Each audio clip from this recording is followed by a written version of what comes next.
Hi. In 1975, when I started the Knowledge of London, as it's properly called, there was no Transport for London. Uh, the Mayor of London didn't exist. The GLC still ran London to a great extent, and that was headed by a man called Horace Cutler, I think. Ken Livingstone hadn't shown up on the scene yet. And there were no play streets or school streets. There was no 20-mile-an-hour limit. There were practically no speed cameras. There were a few, but there was no number plate recognition. And the idea of a surveillance society hadn't been invented. So it was a relatively free environment. And the taxi trade wasn't part of London transport. TfL tend to get confused between Uber drivers and licensed taxi drivers. They can't tell the difference, but actually there is a difference. And in those days, licensed taxi drivers were administered by a branch of the Metropolitan Police from the Public Carriage Office, a building which I shown in the beginning of this video. And all the examiners were former traffic police, and from that building they administered the whole trade. They licensed drivers, licensed and tested vehicles, administered lost property, I believe, and many other things beside, but only to do with the cab trade. It was exclusively ours. Now, the traffic police were the experts on traffic and traffic control. Anything regarding the change in a junction or lights or a road layout or speed limits would be referred to them for their opinion, and they would give an opinion on it.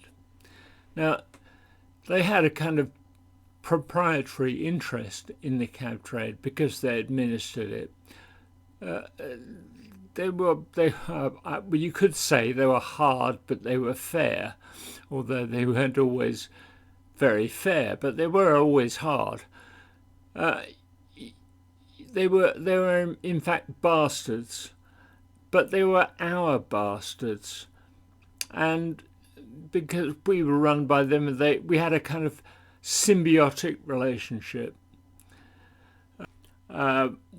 What you had to do in the knowledge was, at the beginning of the knowledge, you were supplied with what was called a blue book. And a blue book, which wasn't actually blue, I think it was buff coloured, but it had a list of places of interests paired with other places of interest, and there are about 400 of them, of these pairs. And what you had to do in the course of the knowledge was to go to one of these places, have a look around, find out if there were any other places near to it. There might be a hospital or a station or a police station or a restaurant or theatre or something of that sort. You'd have a look around, and then you would drive by the shortest route you knew to the next place of interest, and you would do the same there, drive around and find out some more places of interest. At that time I was doing the knowledge on a C70 Honda, and that was the most efficient form of transport I've ever had. I think it cost me less than 2p a mile, including servicing price of the vehicle, the cost of fuel. It was so economical. I went everywhere on it. I went to Wales, I went to Lincolnshire a couple of times to visit my parents. And it was a bit daunting coming down the motorway at 50 miles an hour while the juggernauts came swishing past you at 70. But I survived, and it was very economical, as I've said. Anyway, you do these runs, and then you'd memorize what you'd done. And in the first instance, you only had a couple, 2 or 3 a day maybe. And but at the end of it, I had about 400 runs, and they crisscrossed London, central London. The knowledge then extended to a 6-mile radius from Charing Cross. All the distances to London are actually measured from Charing Cross. So if a road sign says 26 miles to London, what it means is it's 26 miles to Charing Cross. Anyway, I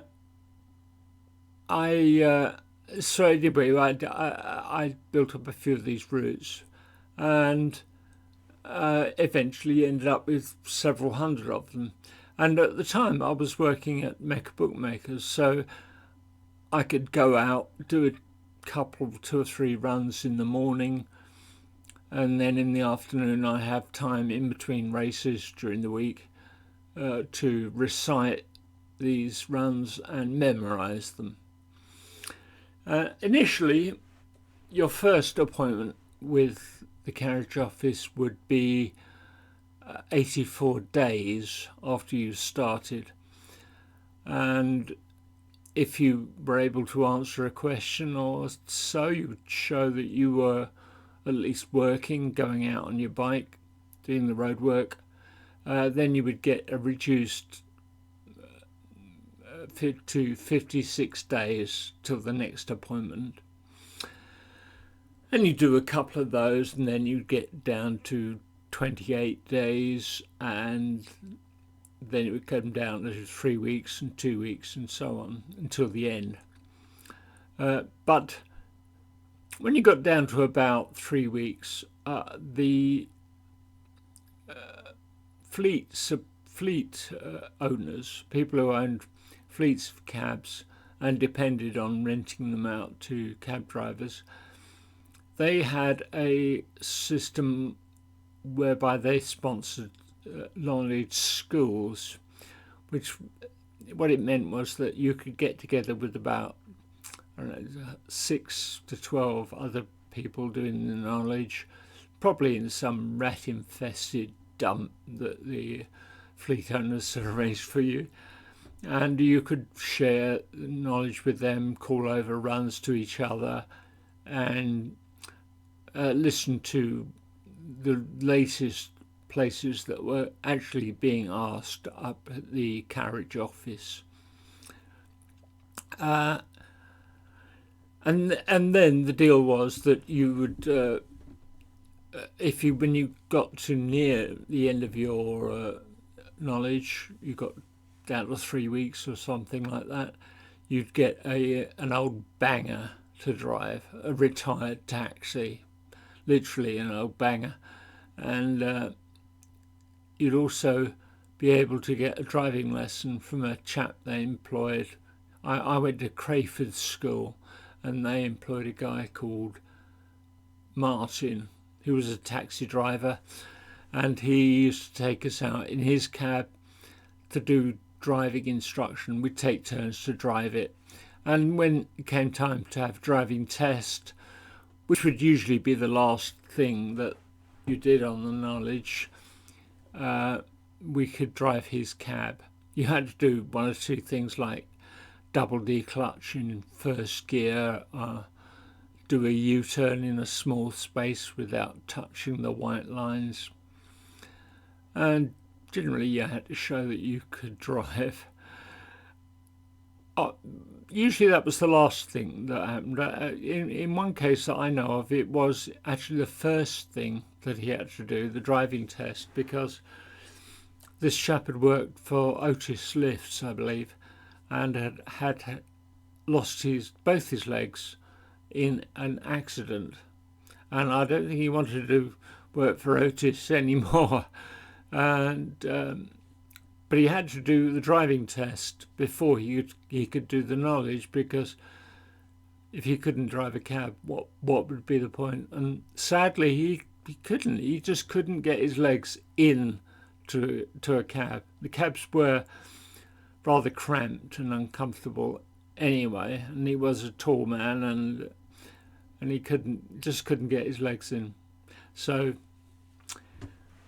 I never know what happened to him, but I guess he found something else to do. Another thing that we did towards the end of the knowledge was the suburbs. After we'd finished with our appointments, the knowledge proper, we were allowed to do the suburbs. And we didn't actually have to go and drive there. We could do that off the map, and you'd have to know how, if somebody got into your cab and said, take me to Mill Hill, take me to Epsom, you'd have to have an idea of how to get there. Actually, I don't think I ever went to Epsom. I don't think anyone's ever asked me to go there, but it had to be done. So you did the suburbs. When I did the knowledge, it was 1975. I started in, I suppose, in the mid-March or something like that, and I finished in December 1976. Now, 1976 was an exceptional year. It was hot, and it was sunny for days and days and weeks, in fact. The whole summer was dry, all the grass dried out and went brown. Everybody got a tan, except me. I got brown arms, but I was wearing a helmet all the time, so I had brown arms and a white face. Anyway, it was worth it, because in the end I finished in the knowledge and I got my license and started earning some money, which was the object of the exercise.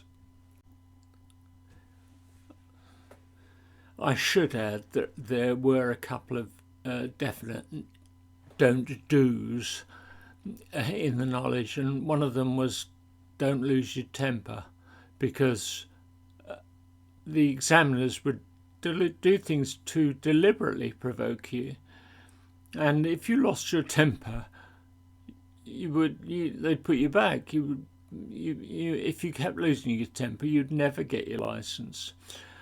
And another big no-no was hitting a policeman. Don't ever hit a policeman. It never ends well for you. But in the case of the knowledge, well, that would be the end of your knowledge for you. You'd never be a taxi driver. So those two things. And that's all I can think of at the moment. So I'll see you next time.